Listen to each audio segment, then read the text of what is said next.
தேவனுக்கு மகிமை உண்டாவதாக. இந்த நாளிலே ஆதி ஆகமத்தில் ஆதாம் ஏவாள் உடைய பிள்ளைகள் காயீனை குறித்தும் ஆபேலை குறித்தும் நாம் கற்றுக்கொள்வோம். தேவன் உதவி செய்வாராக. காயீன் முதல் மகன், இரண்டாவதாக ஆபேல். காயீன் பயிரிடுகிறவனாக இருந்தான், ஆபேல் ஆடுகளை மேய்க்கிறவனாக இருந்தான். ஒரு நாளிலே ரெண்டு பேருமே ஸ்தோத்திர காணிக்கைகளை செலுத்தும்படியாக தேவ சமூகத்துக்கு வந்தார்கள். காயீன் தன் வயலில் சில பலன்களை கொண்டு வந்து வைத்தான்.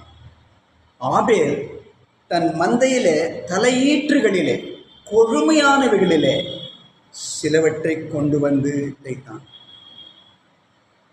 கர்த்தர் காயீனையும் அவன் காணிக்கையும் அங்கீகரிக்கவில்லை, ஆனால் ஆபேலையும் அவன் காணிக்கையும் அங்கீகரித்தான்.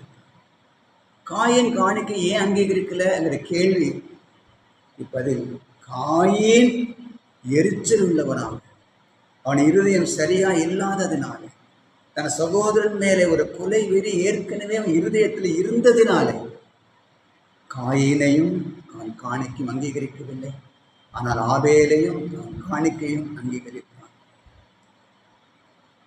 கர்த்தர் எச்சரித்தார். அவன் மிகவும் எரிச்சல் அடைந்தான். காயீன், அவன் முகநாடி வேறுபட்டது. கர்த்தர் எச்சரித்தார், ஆனாலும் தன் தம்பியை கொலை செய்தார்.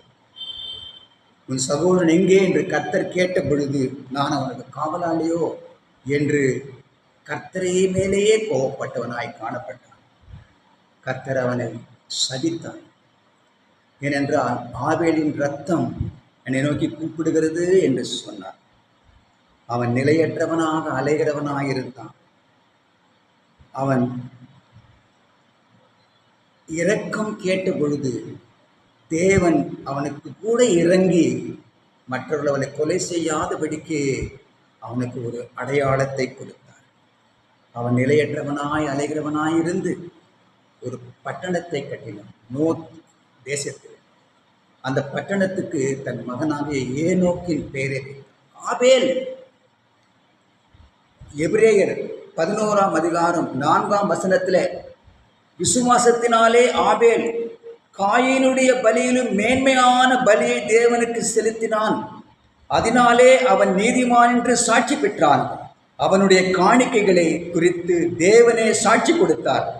அவன் மரித்தும் இன்னும் பேசுகிறான். ஆபேலின் இரத்தம் இயேசு கிறிஸ்துவின் இரத்தம் ஒப்பிட்டு பார்க்கப்படுகிறது. ஆபேலின் இரத்தம் பழி வாங்கப்படுவதற்காக சத்தமிடுகிறது. இயேசு கிறிஸ்துவின் இரத்தம் நம்முடைய பாவங்களை மன்னிப்பதற்காக பரிந்து பேசுகிறது. இன்றைக்கும் இயேசு கிறிஸ்துவின் இரத்தம் நமக்காக பரிந்து பேசுகிற ஜீவனுள்ள இரத்தமாய், தேவ இரத்தமாய் இருக்கிறதுக்காக தேவனுக்கு நன்றி செலுத்தலாம். நாமும் கூட ஆபேலை போல இருதயத்தில் தேவனுக்கு உகந்தவர்களாய் இருக்கும்படியாய் துதி காணிக்கைகளை உதடுகள் கனியாக ஸ்தோத்திர பலிகளை செலுத்தி ஊழியம் செய்ய கர்த்தர் உதவி செய்வாராக. கர்த்தர் உங்களை ஆசீர்வதிப்பாராக. God bless you.